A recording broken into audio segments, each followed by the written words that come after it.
Moving on to one particular company, it's Serve Robotics. Sales jumping 46% in the latest quarter. The company hoping to keep the growth going, planning to double its number of available robots in the third quarter. The company also building on its partnerships, now delivering Little Caesars to Los Angeles area Uber Eats customers. Joining me now, Serve Robotics co-founder and CEO Ali Kashani is back with me. Ali, it's good to see you here. So when you look at the quarter, what in your view was driving most of the growth in the demand?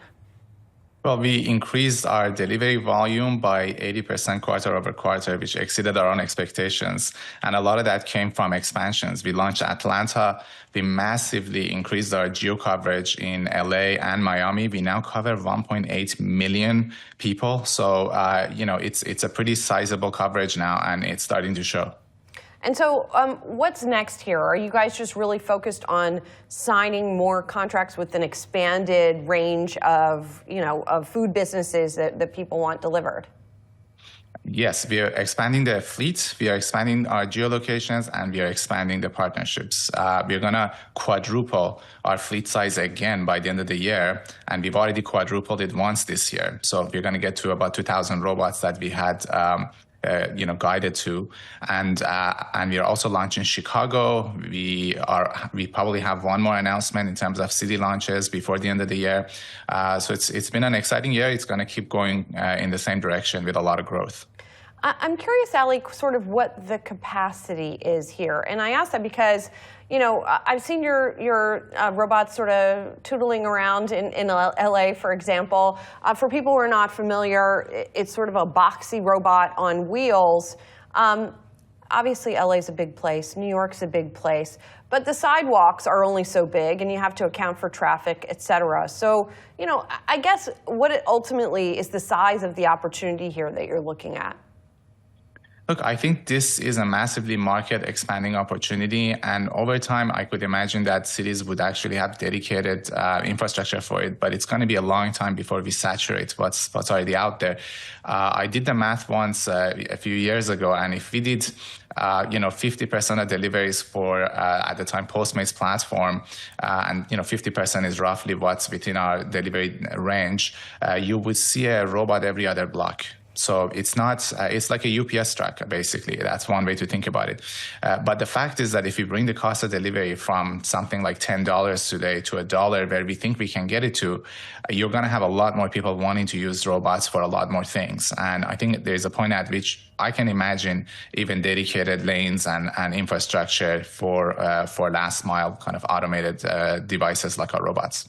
Ali, we have seen the stock under pressure here, and you guys did post losses. You're just like our last guest we were speaking to. You guys are in growth mode here, but what's the cost structure look like in terms of when you might hit that inflection point of growth and profitability?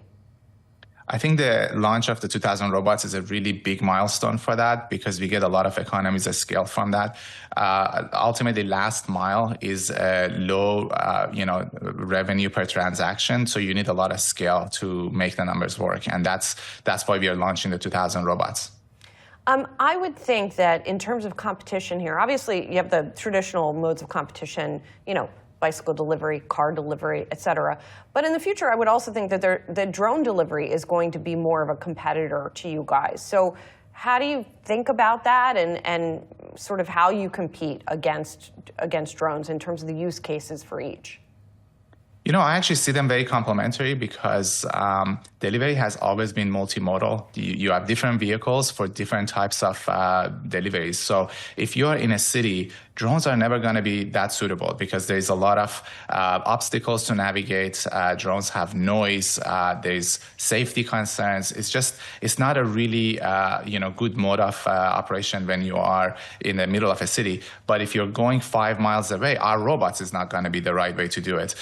Together, they actually work really nicely, and we have a partnership with Wing, Alphabet's drone division, where we pick up the order from restaurants, which is very hard for drones usually to get to, and we hand it over automatically without human involvement to the drone, and the drone can then go 5 miles and hand it over to the customer even faster than, say, a driver would be able to do. So I actually think they're really, really complementary, and as one grows, the other is going to grow with it. So Ali, you guys, I believe you're in LA, I believe you're in Miami, expanding into Atlanta. Can you give us a preview of what other markets we should be looking for in the next 6 months? Yeah, we are going to have at least 6 markets by the end of this year. So LA, Miami, Dallas, and Atlanta have already been launched. Chicago is next, the 3rd largest city. And then there's one more. We haven't named the city yet, but we are working on at least one more before the end of this year. Okay, looking forward to finding out what that is, Ali. Good to see you. Thanks for joining us. Thanks for having me.